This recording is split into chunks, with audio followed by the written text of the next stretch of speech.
Tonight, step with us into the crisp autumn of 1934 to the charming English village of Wychwood-under-Ash, a sleepy haven of thatched roofs, winding lanes, and golden leaves.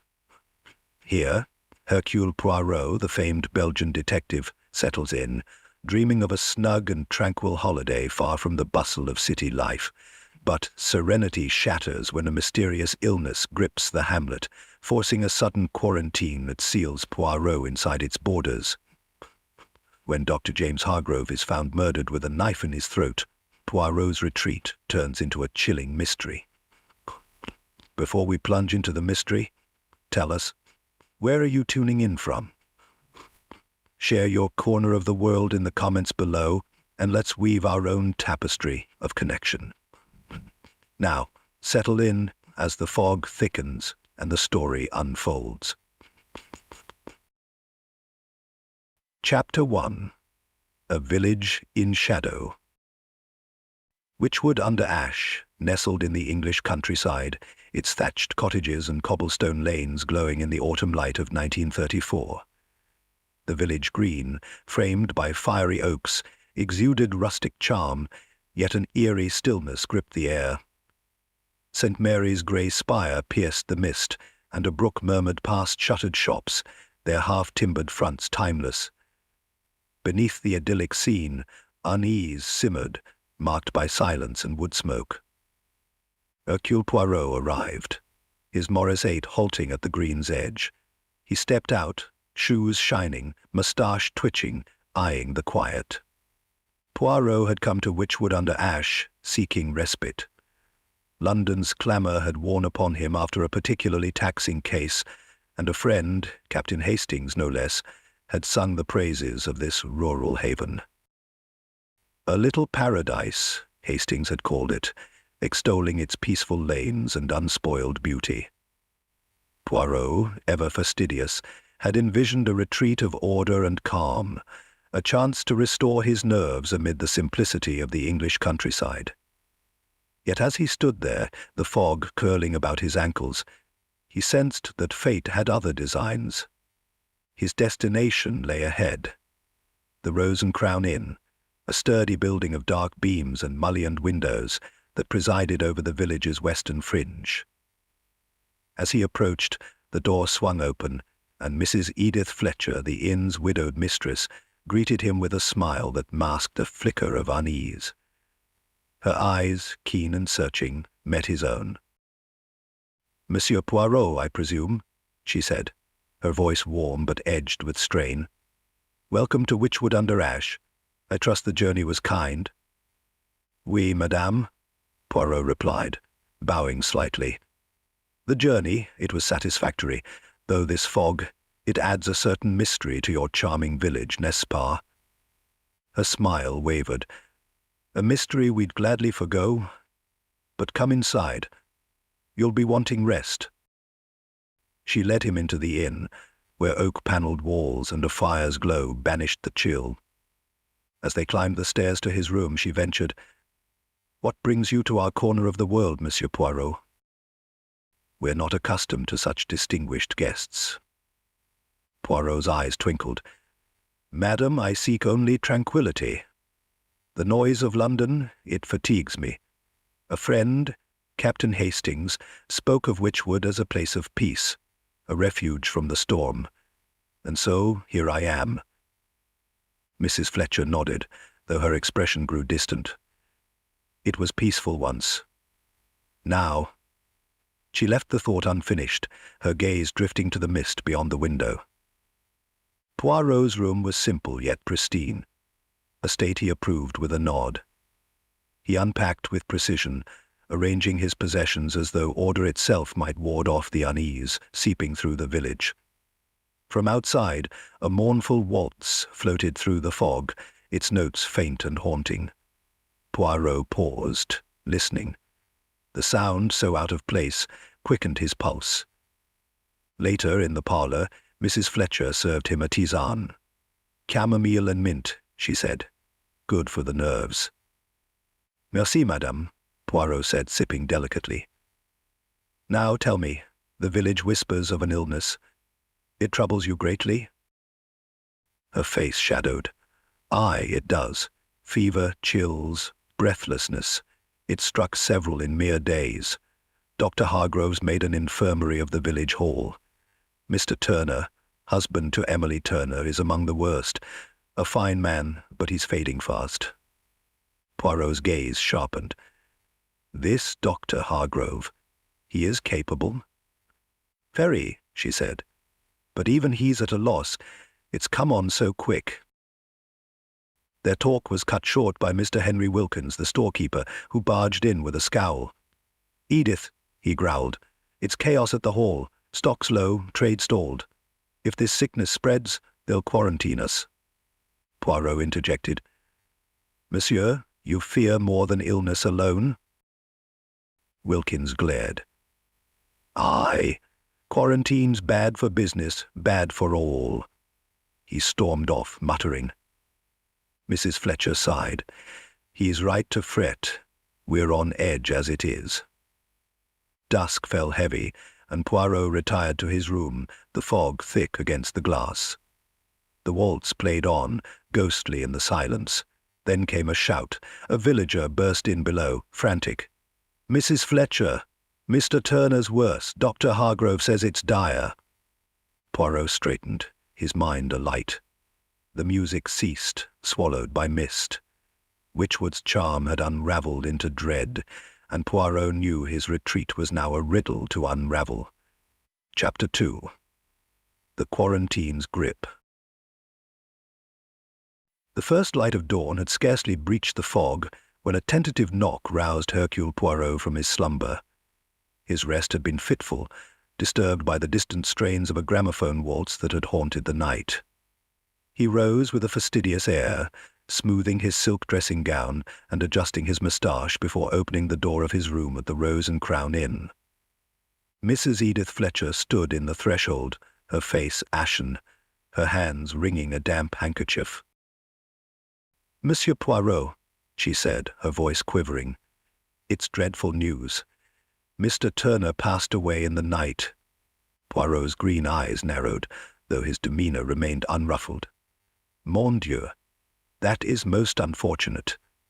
My deepest sympathies, madam. He was, I take it, gravely ill? Aye, she replied, her breath catching. But it's come so sudden. The village, we're all shaken, and there's talk of a contagion, like that terrible flu years back. Poirot inclined his head. Fear, it spreads faster than any malady, n'est-ce pas? But we must not leap to conclusions. What says Dr. Hargrove? He's beside himself, poor man, she said, doing all he can at the infirmary. I'd best not keep you. Breakfast will be ready soon. As she retreated, Poirot closed the door, his mind already alight. Mr. Turner's death had plunged Witchwood under Ash into a deeper unease, and he sensed the threads of a mystery beginning to weave. By midday the village was transformed. From his window, Poirot observed a sombre procession. Men in dark overcoats arrived in motor cars, their voices hushed and clipped. They conferred with Constable Albert Barnes, whose boyish face strained to project authority as he adjusted his helmet nervously. Barriers sprang up at the village's edges, adorned with stark signs. Quarantine, keep out. Supply carts and travellers were turned away, their protests swallowed by the fog. Poirot descended to the inn's parlour, where Mrs. Fletcher twisted her apron. It's done then, she murmured. They've locked us in. No one enters, no one leaves. Not till this sickness is understood. No one leaves. Not till this sickness is understood. Précisément, Poirot said, his tone even, a prudent measure, though inconvenient. And how will Witchwood fare, madame? Poorly, she admitted. We need goods from outside, food, medicine, with Mr. Turner gone and others falling ill. Her words faded into a sigh. Poirot offered a reassuring nod. Order will prevail, madame. It always does. Stepping outside, he felt the quarantine's weight settle over the village like a shroud. The cobblestone lanes, once quaint, now lay desolate. their charm eclipsed by boarded windows and an oppressive silence. Only the occasional bark of a dog pierced the mist. Poirot's polished shoes tapped a steady rhythm as he ventured forth, his sharp gaze cataloguing every detail. He passed the textile mill, its red brick bulk brooding beside the river. The chimney stood dormant, and the great wheel rested motionless. Poirot paused, his eyes drawn to the water's surface. Dark and languid, marred by an oily sheen that shimmered unnaturally. A faint, bitter odor lingered, and he murmured, "Très curieux," tucking the observation into his mental ledger. His path led him to St. Mary's Church, its spire a grey sentinel against the fog. The doors stood ajar, and within, voices rose in prayer. Slipping into a rear pew, Puarro watched Reverend Thomas Whitfield at the pulpit, his kindly face etched with weariness. "Though I walk through the valley of the shadow," the Reverend intoned, his voice faltering, "how do we stand firm when shadows lengthen over us?" A ripple of unease passed through the small congregation, their heads bowed under the weight of fear. Puarro noted the tremor in Whitfield's hands, the doubt flickering in his eyes, a man of faith wrestling with despair. As the service ended, villagers shuffled out, their whispers a low hum of anxiety. Mrs. Clara Benson approached, her lace shawl drawn tight, her eyes glinting with eagerness. "Monsieur Poirot, the detective, yes?" "Oui, madame," he replied, bowing slightly. She leaned in, her tone conspiratorial. "It's the mill, you mark me. Dumping filth into the river by night. That's what's brought this curse." Poirot's mustache twitched. "A serious charge, madame. You have seen this?" "Lights, late hours," she said with a shrug. "Folk talk. That river's wrong. Anyone can see it." "Merci," Puarro said, his politeness masking skepticism. "I shall reflect on this." She departed, and Puarro stepped back into the fog, pondering. The mill, the river, the sickness. Coincidence or something more? At the Rose and Crown, the air crackled with discord. Voices clashed in the common room, and Puarro lingered in the doorway, unseen. Villagers huddled around the bar, their tempers frayed. "It's Ashford's mill," a burly man bellowed, fist pounding the counter. "Poisoning us all." "Rubbish," snapped another. "It's a plague carried in. Outsiders, that's who." "Outsiders like Smith?" a woman sneered. "Skulking about, up to no good." Poirot's interest piqued at the mention of John Smith, the enigmatic lodger. Before he could step forward, Mrs. Fletcher intervened, her voice steady. "Enough now. We'll not tear ourselves apart." The group dispersed, grumbling, and Poirot withdrew, his thoughts churning. Fear had ignited suspicion, and beneath it simmered rivalries long buried. Night descended, the fog pressing thick against the inn's windows.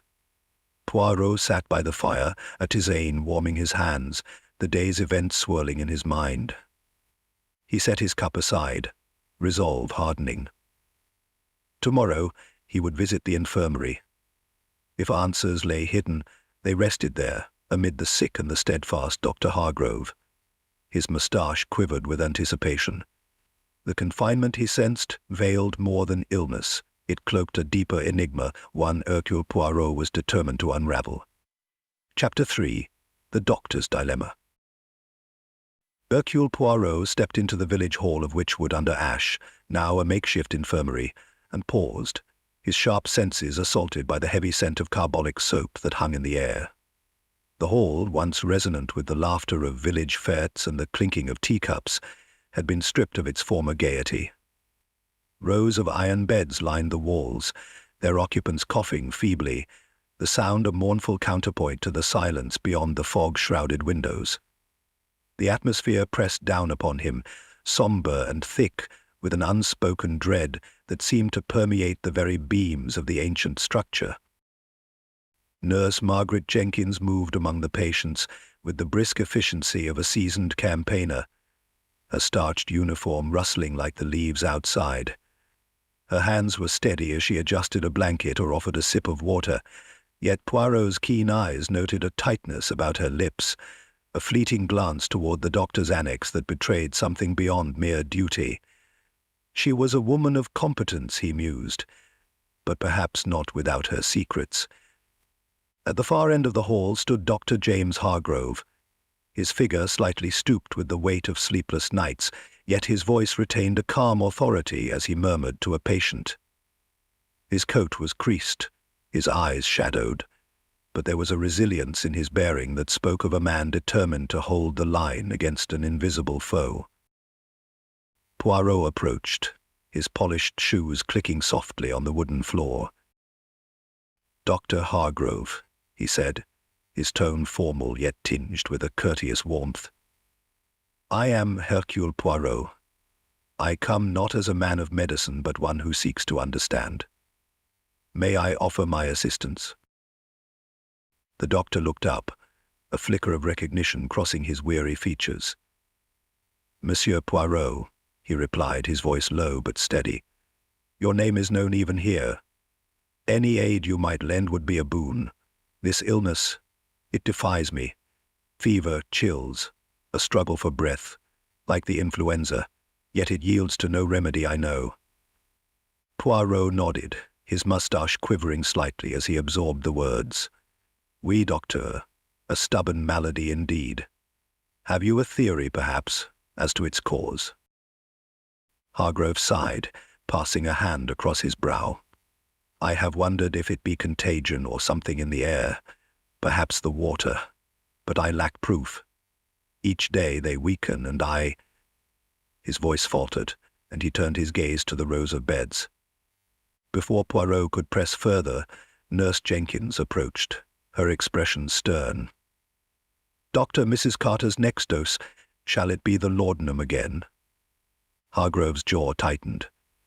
"No, Margaret. We'll use the new tincture. The laudanum fails to ease their lungs." Her eyes narrowed, a flash of defiance breaking her composure. "That tincture's unproven here. We might worsen—" "We worsen by doing nothing," Hargrove cut in, his tone sharp. "Do as I say." Jenkins pressed her lips into a thin line, gave a curt nod, and retreated, her footsteps brisk with suppressed irritation. Poirot watched the exchange with interest, noting the strain beneath their words, a rift, perhaps, born of more than this moment. As the nurse withdrew, a frail figure emerged from the shadows, her steps unsteady, yet driven by a fierce purpose. Miss Emily Turner clutched a locket at her throat, her pale face a mask of grief, her eyes burning with accusation as she faced Hargrove. "You!" she cried, her voice raw and trembling.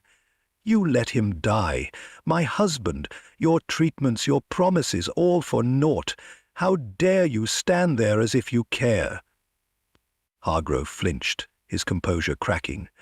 "Miss Turner, I grieve with you. I did all I could, every remedy, every hour." "All you could," she spat, her hands shaking. He trusted you, and now he's gone." Her voice broke, and she turned away, stifling a sob. Puarro stepped forward, his tone gentle yet firm.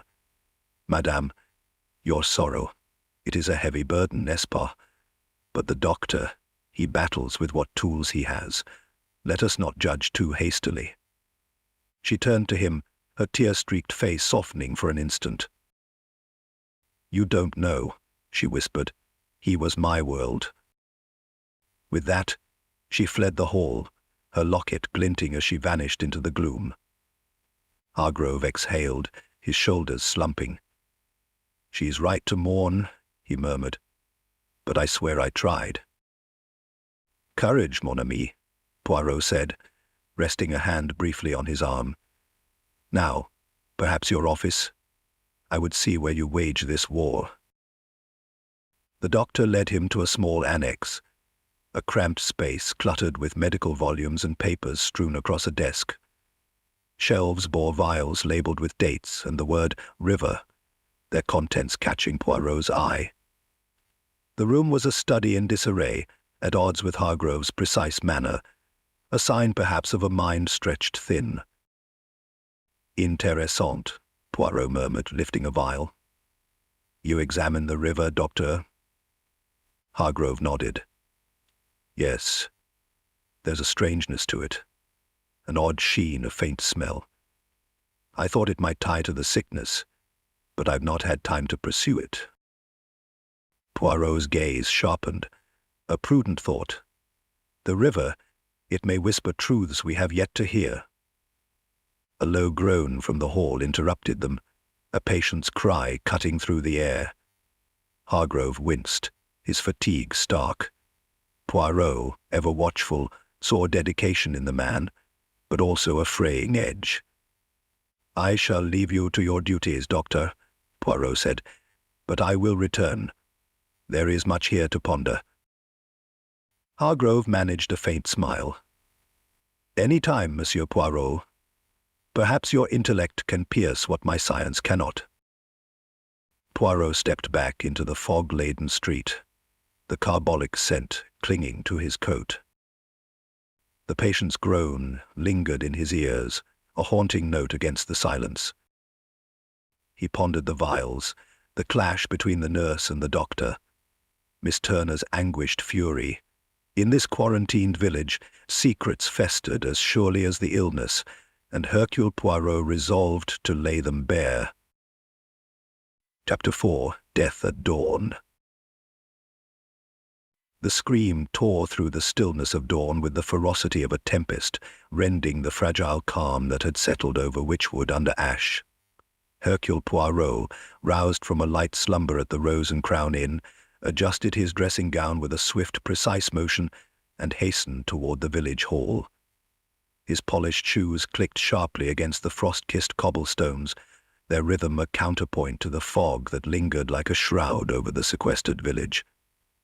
Beside him hurried Constable Albert Barnes, his youthful countenance drained of colour, his breath puffing in anxious clouds as he struggled to match Poirot's brisk pace. They reached the hall, its heavy oak doors ajar, and stepped into a scene thick with the antiseptic bite of carbolic soap, now undercut by a darker, more sinister scent, the iron tang of blood. Nurse Margaret Jenkins stood trembling in the doorway of the doctor's annex, her hands clasped tightly before her, her wide eyes fixed upon the horror within. "Monsieur Poirot," she gasped, her voice a quaver of distress. "It's Dr. Hargrove. He's... Oh, it's too awful." Poirot brushed past her with a nod, his keen gaze sweeping the cramped office annex with the meticulous care of an artist studying a canvas. There lay Dr. James Hargrove, sprawled ignominiously upon the floor, his body twisted in the final agonies of death. A surgical knife jutted from the nape of his neck, its blade sunk deep, and a crimson pool seeped into the Persian rug beneath him, its once intricate patterns now a grotesque mockery. The desk stood in chaos, papers strewn like autumn leaves, a drawer wrenched open, its contents rifled. Poirot's keen eyes noted a gap among the neatly labelled folders, a space where a file had been hastily removed.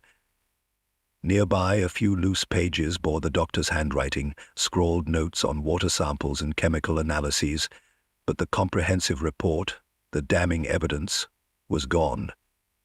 His attention shifted to the window, flung wide to the chill morning air. Muddy footprints, large and distinct, traced a path from the sill to the desk and back again, their edges sharp with fresh earth and blades of grass. Poirot's moustache gave a faint twitch. "Mon Dieu," he murmured, "a strike of stealth, delivered with malice." Constable Barnes lingered at his side, his hands fidgeting with his helmet. "Sir, what do we do? I've never—" His voice trailed into a helpless stammer. Poirot turned, his tone steady, yet authoritative. "Calm yourself, mon ami. First, we secure this place. No one enters or departs without my word.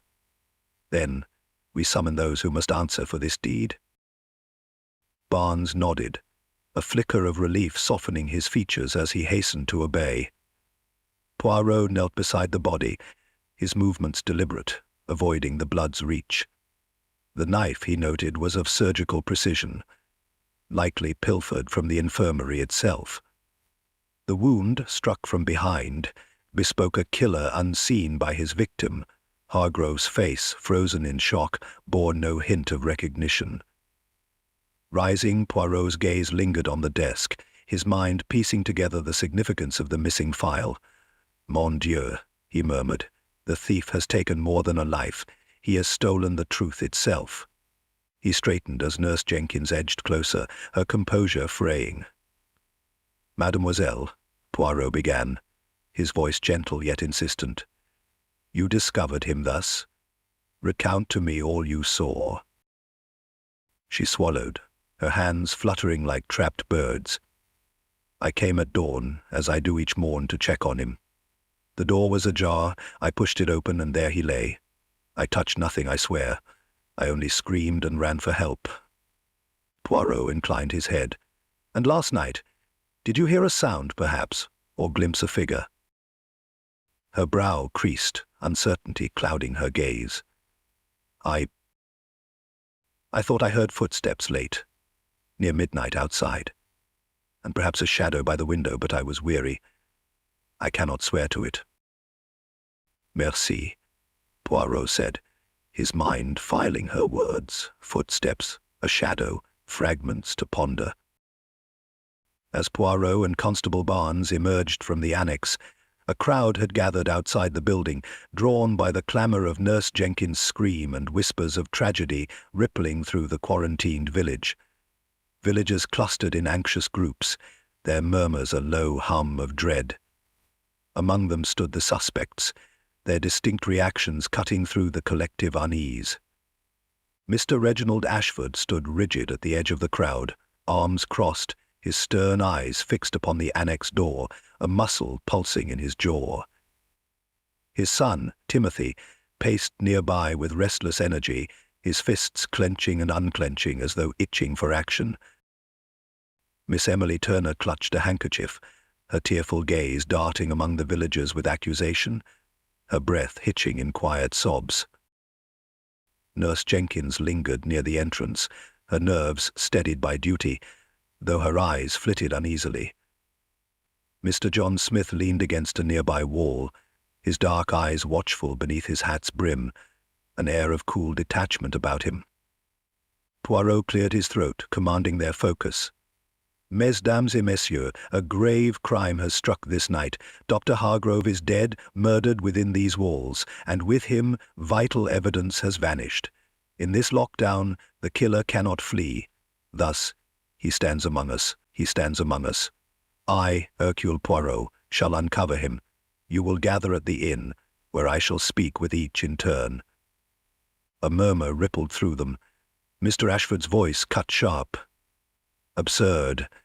We're all prisoners here, and you point fingers at us?" Timothy laid a hand on his arm. "Father, peace. We must aid if we're to resolve this." Miss Turner's sob broke free. "First my husband, now this. What curse plagues us?" Mr. Smith's tone was smooth, enigmatic.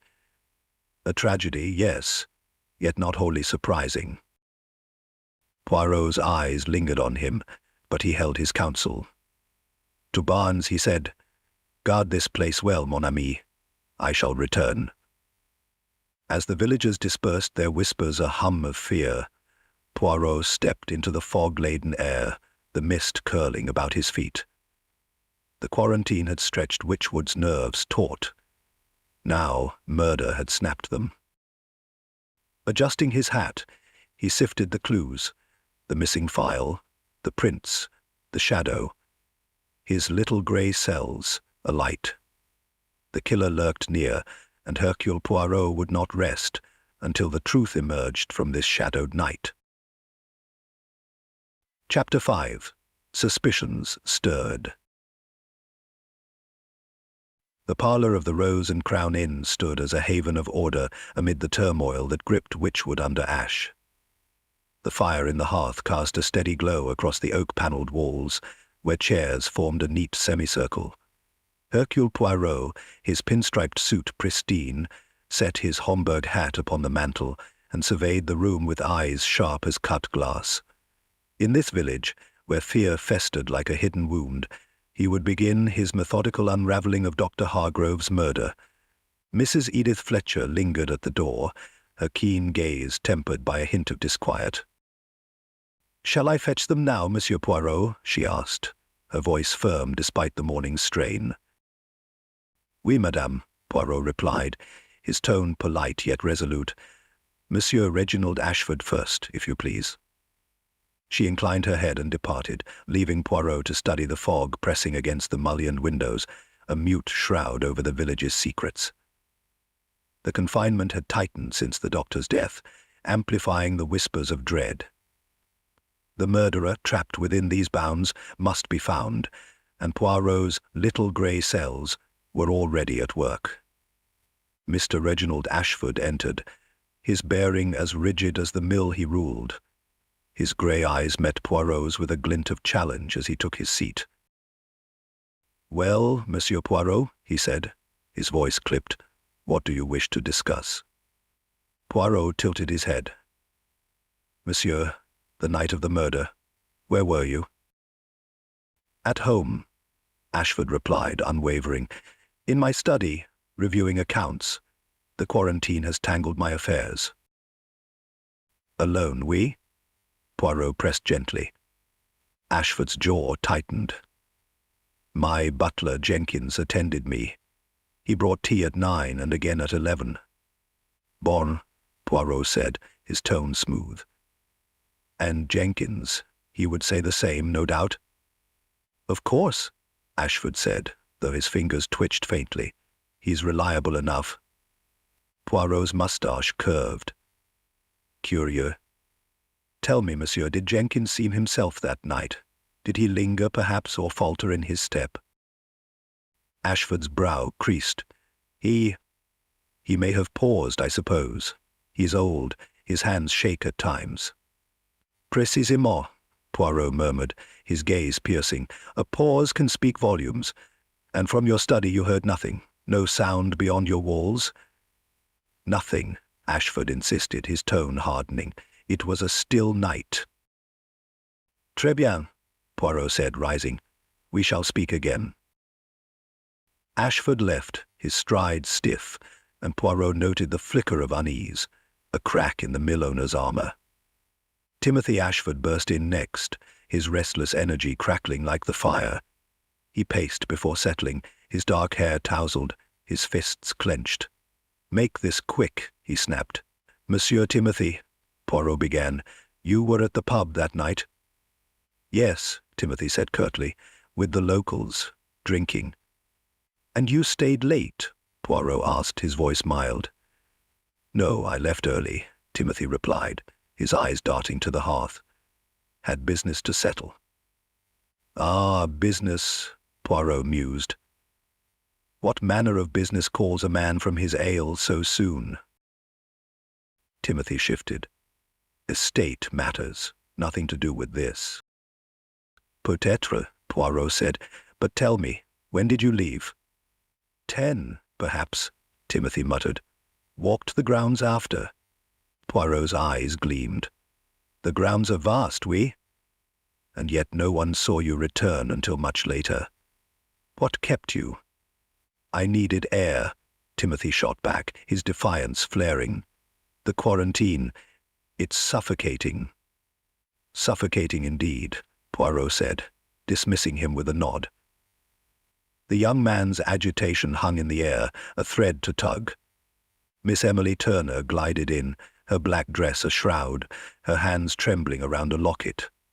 Poirot softened his approach. "Madame, you were alone that night?" "Yes," she whispered, her eyes damp. "In my cottage, grieving." "Pauvre madame," Poirot said gently. "And no one called upon you?" "No," she murmured. "I was alone."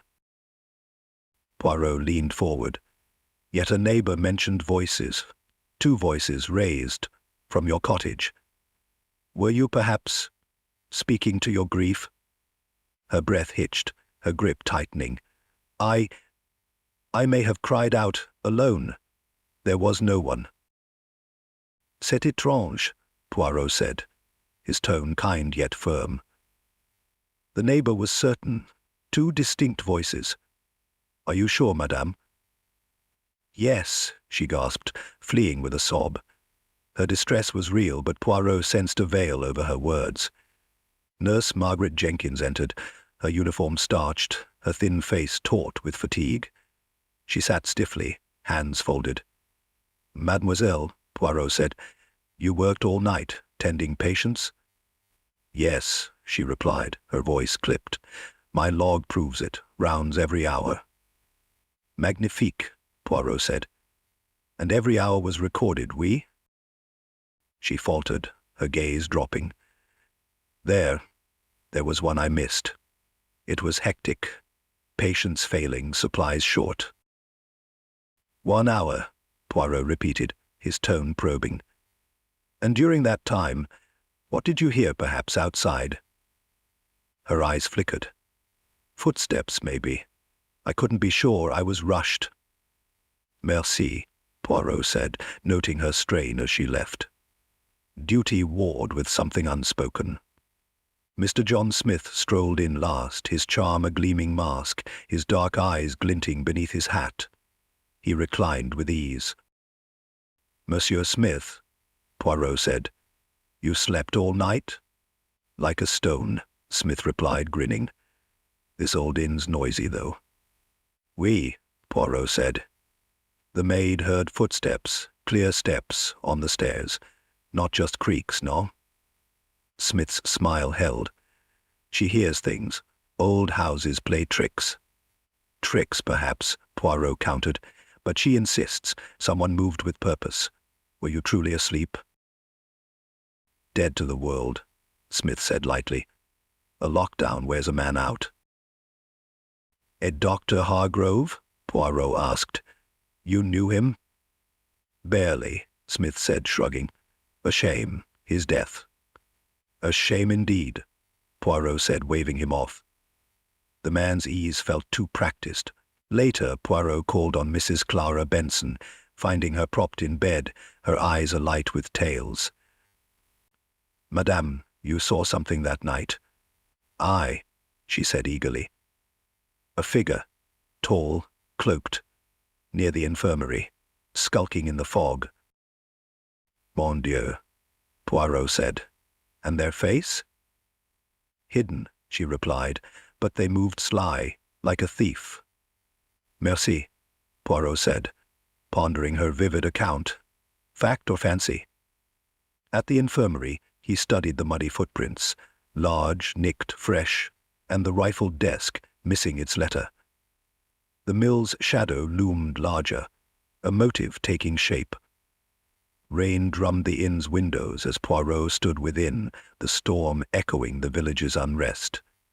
Each conversation had yielded a fragment, alibis teetered, secrets stirred. The killer was close, and his mind whirred, assembling the mosaic. Chapter 6. The Mill's Secret. The fog that cloaked Witchwood under Ash had grown denser as the morning waned, its spectral wisps threading through the village lanes and coiling about the ancient cottages like a shroud woven by unseen hands. Hercule Poirot stood poised at the entrance of the Rose and Crown Inn, his pinstriped suit pristine despite the damp, his Homburg hat tilted just so. His sharp green eyes surveyed the muted world beyond, where the quarantine's weight pressed upon the villagers like a second mist, and the murder of Dr. James Hargrove had turned their quiet unease into a palpable dread. To Poirot, however, this oppressive air was a challenge, a tapestry of secrets begging to be unraveled by the deft fingers of his mind. With a purposeful step, he set forth to trace the threads of suspicion that wound through Witchwood's heart. His first task drew him to room 3, the unassuming quarters of Mr. John Smith, whose polished demeanor had failed to dispel the villagers' wary glances. With a nod from Mrs. Fletcher, the inn's shrewd proprietress, Puarro ascended the narrow staircase, its worn runner muffling the tap of his polished shoes. The door opened with a faint creak, revealing a chamber so orderly it seemed to mock the chaos beyond its walls. The bed stood taut with military precision, the wardrobe's doors sealed shut, and beneath the frame rested a suitcase, its leather scuffed yet meticulously placed. Puarro knelt, his gloved hands undoing the clasps with care, and from within he drew a leather pouch that piqued his curiosity. Inside lay a sepia-toned photograph of a stern woman, her high-collared dress framing a gaze that pierced through the years. On its reverse, in faded script, ran the words, "To Edward with love." Edward, Poirot murmured, his moustache giving a faint twitch. Was this John Smith's true name? Edward Langley, perhaps, the London embezzler whispered of in hushed tones. The woman might be his wife, a remnant of a life discarded. Yet how did this tie to Dr. Hargrove's fate? Poirot's mind turned swiftly. Had the doctor stumbled upon Smith's secret, it might suggest a motive. Yet Hargrove's obsession had been the illness, the river's taint, not the newcomer's past. Smith's alibi was thin. He claimed to have slept soundly through the night. But the maid's tale of footsteps could point to any restless soul in this creaking inn. For now, Poirot replaced the photograph with a sigh. Un mystère sans issue, he conceded, a puzzle piece that refused to fit, though he filed it carefully among his thoughts. The staircase creaked anew as he descended to the parlour, where Mrs. Fletcher arranged a tray of chamomile tisane, her keen eyes lifting to meet his with a flicker of concern. "Madame," Poirot began, easing into a chair with his customary grace, "tell me of Nurse Jenkins. She is loyal to Dr. Hargrove, oui?" Mrs. Fletcher poured the steaming brew, her hands steady despite the day's burdens. "Loyal as they come, sir. Been with him years, ever since he took her in after her trouble in London." Her voice dropped, as though the walls themselves might listen. "She was at St. Mary's Hospital, let go, they say, for a mix-up with a patient's dose. A heavy thing, but Dr. Hargrove gave her a fresh start. Believed in second chances, he did." Poirot's gaze sharpened as he sipped the tisane, its warmth a quiet comfort.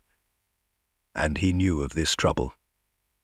"I'd wager he did," she replied, settling the teapot with a soft clink.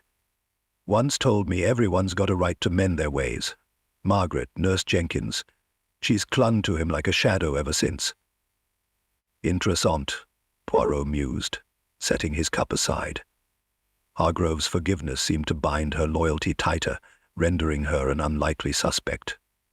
The thread of her past, though tangled, led not to murder but to gratitude. He inclined his head in thanks and took his leave, the fog greeting him once more as he stepped into the muted streets.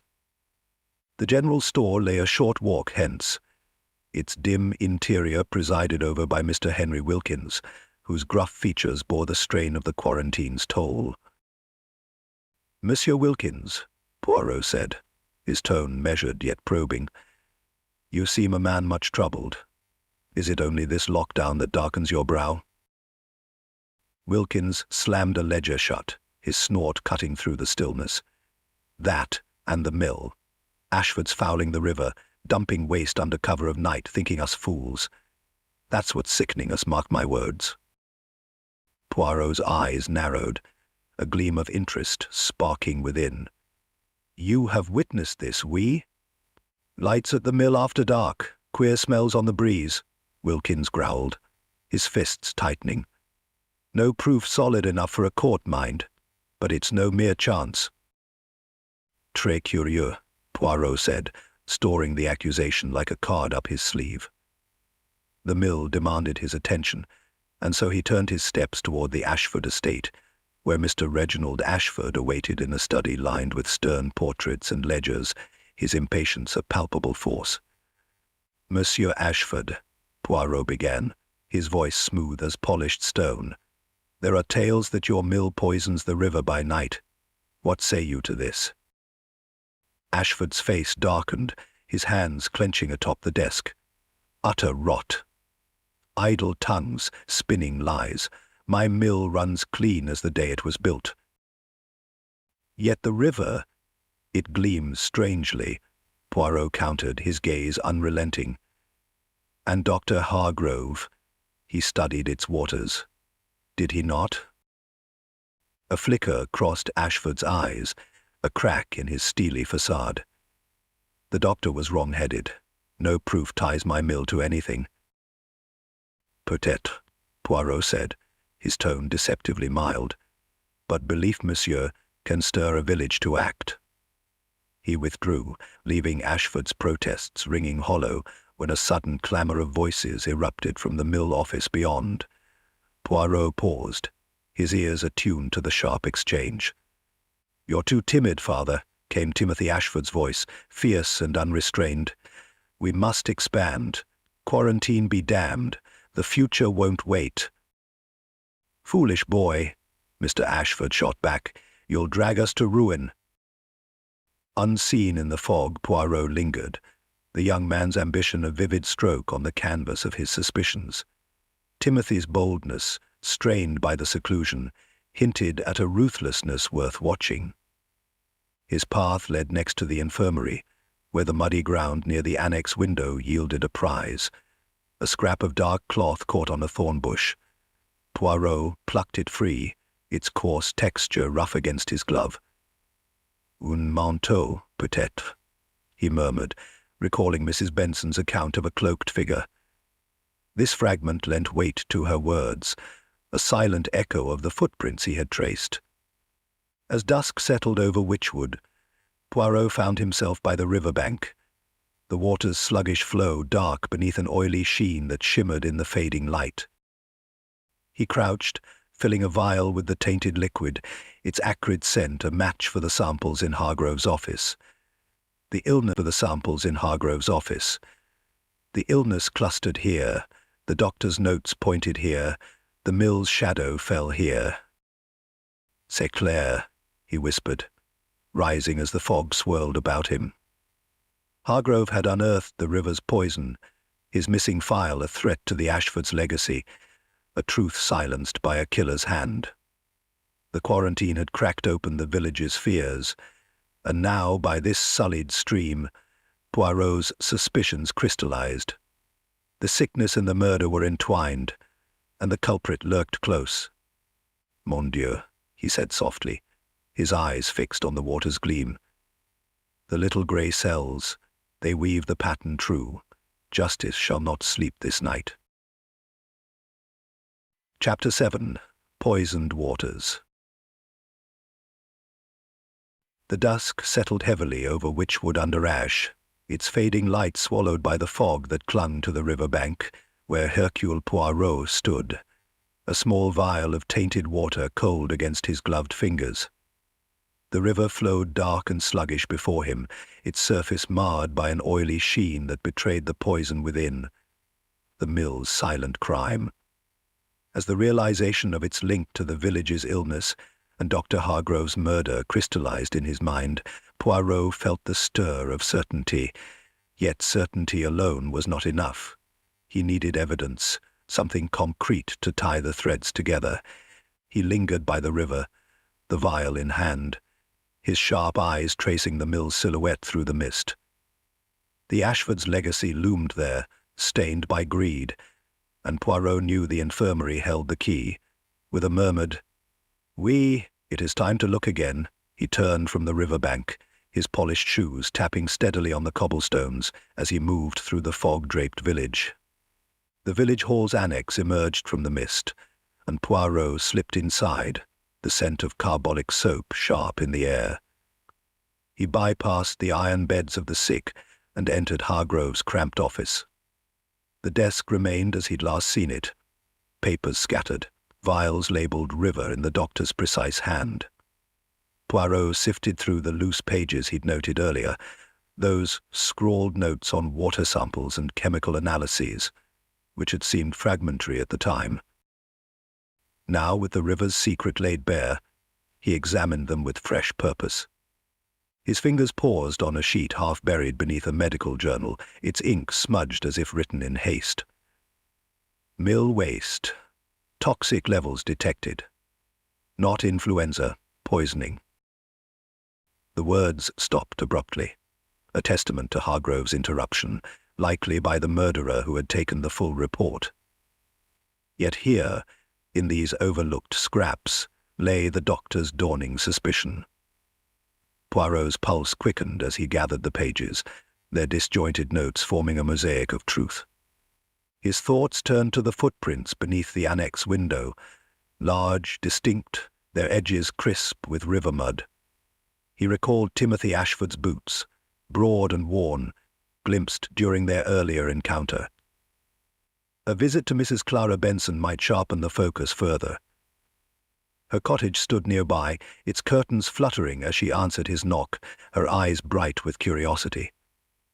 "Madame Benson," Poirot began, his tone smooth yet insistent. "The figure you saw, tell me again of his bearing." "Tall and broad, moved like a young man," she replied, her voice low with excitement. "He moved bold as brass, knowing the shadows. Now that you mention it, it could have been the young Ashford lurking there." "Merci, madame," Poirot said, his moustache twitching faintly. "Your eyes, they see much." The pieces tightened around Timothy, his ambition a thread now plain to grasp. Returning to the riverbank as night deepened, Poirot stood with the vial and the notes. The fog had thickened, shrouding the mill, but his mind pierced it with precision. Hargrove had uncovered the contamination, a threat to the Ashfords' power, and Timothy had silenced him, taking the report but missing these fragments. Murder and illness, born of avarice, gripped Witchwood, but Poirot would unravel them. He straightened his coat, his moustache quivering with resolve, and turned toward the Rose and Crown Inn. The time had come to summon the suspects, to reveal the river's secret and the killer it hid. With each step through the mist, his certainty grew, a light to banish the shadows and restore order to a village lost in darkness. Chapter 8. The Unmasking. The lockdown had cloaked Witchwood under ash in an eerie stillness, its streets emptied and its people confined. Yet, within the Rose and Crown Inn, a different tension brewed. Hercule Poirot, with his characteristic precision, had orchestrated the gathering of the suspects. Earlier that day, he had summoned Constable Albert Barnes to his side, his voice calm but resolute. "Mon ami, the quarantine leaves them no choice but to comply. Escort them here. Mr. Ashford, his son Timothy, Mademoiselle Turner, Nurse Jenkins, and Monsieur Smith. The truth awaits us at the inn." Barnes, ever dutiful, had set out, his heavy tread echoing through the fog as he gathered each suspect and led them to the Rose and Crown. Now they sat assembled in the inn's dining room, a reluctant audience to Poirot's unravelling of the mystery. The long oak table gleamed dully beneath the candelabra's flickering light, casting restless shadows across their masked faces. Mr. Reginald Ashford sat rigidly, his stern eyes locked on Poirot. "Mesdames et messieurs," Poirot intoned, his voice a calm thread in the taut silence, "we are here not for idle talk, but to unveil a deed most sinister. Dr. Hargrove's death was no accident. It was a calculated act to bury a secret too dangerous to live." The company shifted uneasily beneath their masks, worn ostensibly against the contagion. Mr. Reginald Ashford sat rigid, his stern jaw clenched beneath his cloth covering. Timothy Ashford fidgeted beside him, his youthful energy restless, his hands concealed beneath the table. Miss Emily Turner clutched her locket, her breathing uneven, her gaze flitting nervously. Nurse Margaret Jenkins maintained a stiff composure, her uniform pristine despite the faint tremble in her hands. Mr. John Smith reclined with a casual air, his dark eyes keen, a subtle smile lurking beneath his mask. Poirot's gaze swept over them, piercing and deliberate. First, we address Monsieur Smith. The photograph in your possession, it reveals you as someone else, a man with a hidden past, n'est-ce pas? Yet I say to you, this does not make you the killer. Your motives, they do not align with this crime. Hargrove's death gains you nothing. I shall preserve your anonymity, and your true name remains with me alone. Smith inclined his head, his smile broadening faintly. A courteous act, Monsieur Poirot. I thank you for it. Poirot nodded briefly before continuing. Next, Mademoiselle Jenkins. The gap in your logs raised suspicion, oui? But I see now it was born of exhaustion, not deceit. Your loyalty to Dr. Hargrove shines clear, and no motive taints your actions. You are innocent. Jenkins released a quiet breath, her hands steadying. Thank you, sir. I only ever meant to serve him well.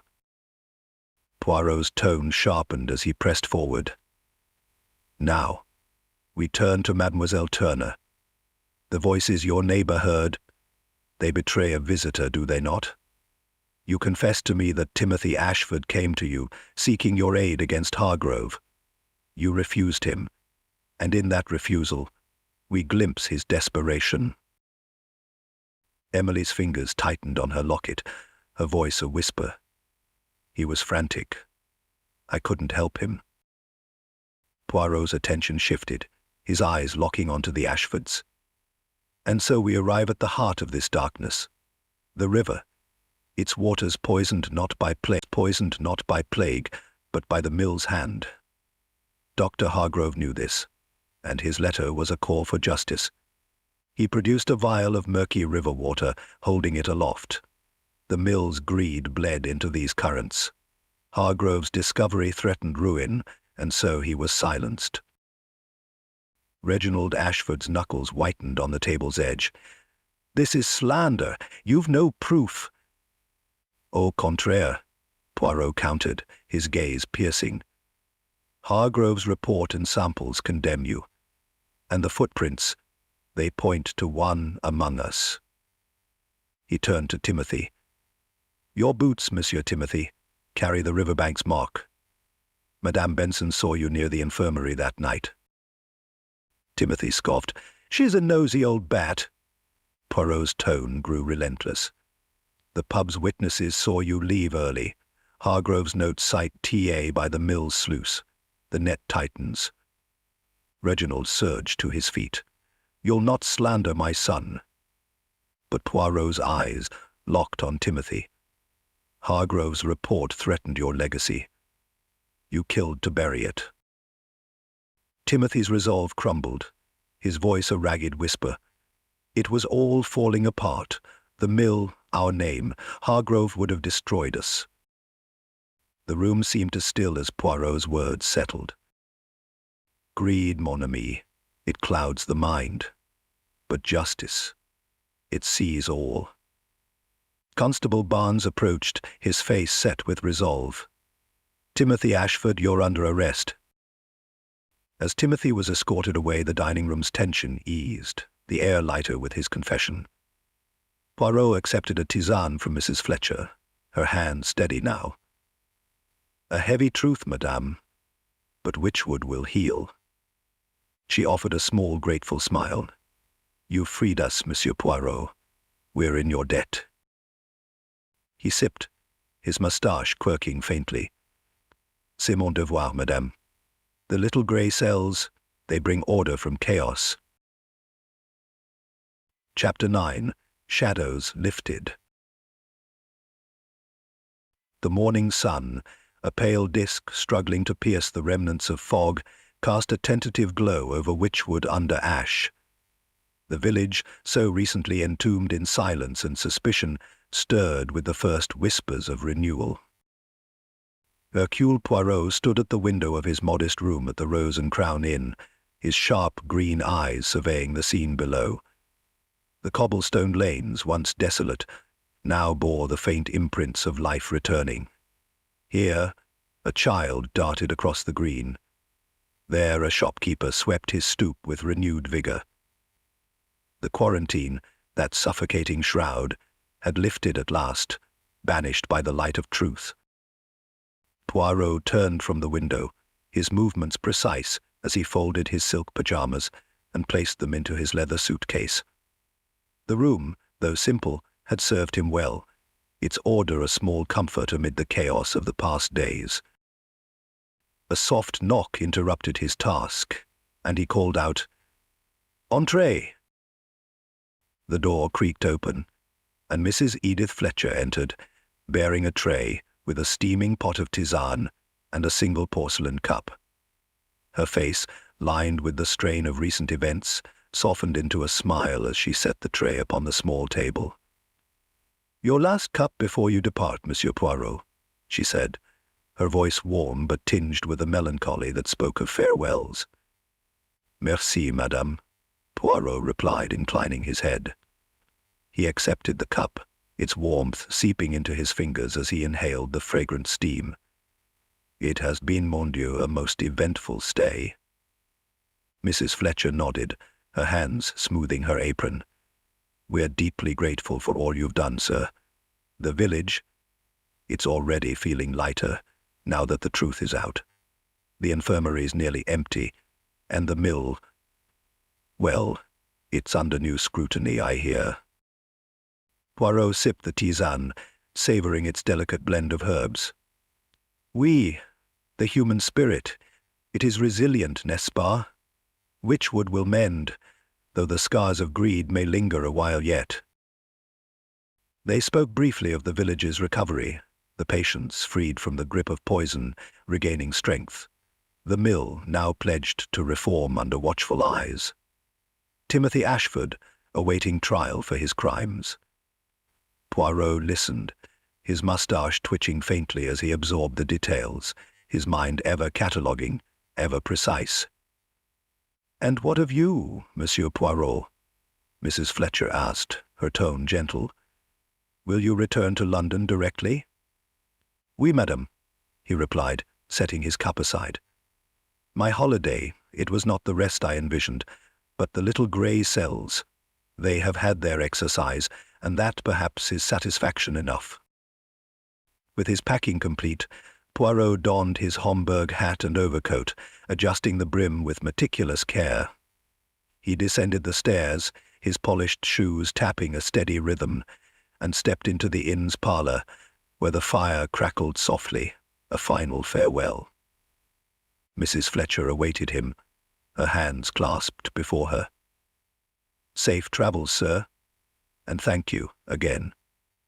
He bowed slightly, his eyes twinkling. "C'est mon devoir, madame. Order must prevail, even in the most unexpected of places." Outside, the village unfolded before him, its lanes now touched by the tentative bustle of renewal. Puarro walked slowly, his gaze taking in the signs of life restored. The baker's oven belched smoke, the scent of fresh bread mingling with the crisp air.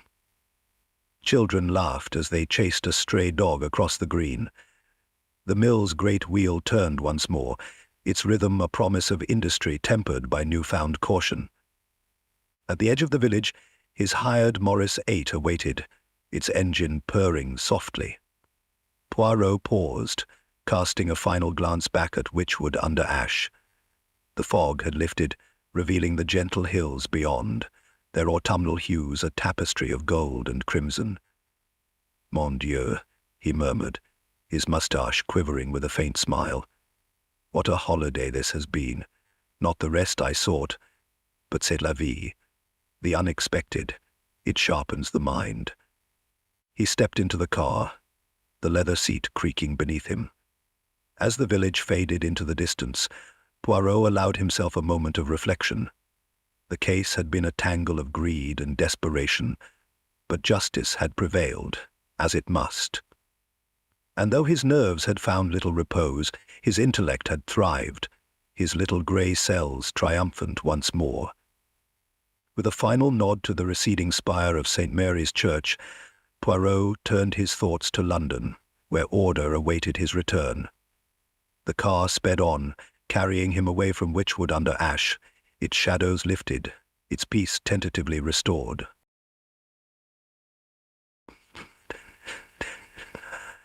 The fog over Witchwood under Ash parts at last, revealing the brilliance of Hercule Poirot's little grey cells. The mysterious illness that gripped the village was no contagion, but a poison seeping from the mill's tainted river, lead and mercury, a legacy of greed uncovered by Dr. Harrove. His murder, a desperate act to silence the truth, led Puarro to Timothy Ashford, the ambitious son whose blade struck to protect his family's name. With the killer unmasked and the quarantine lifted, the village stirs back to life, its peace hard-won through justice. We hope this journey through suspicion and revelation has enthralled you. If it has, please like this episode and subscribe to Nocturnal Tales for more shadowed mysteries. Drop your thoughts below. Did you suspect Timothy, or did Puarro surprise you? And if you'd like to fuel our storytelling, visit our Buy Me a Coffee page, link in the description. Thank you for joining us, and until next time, may your nights brim with intrigue and your days with clarity.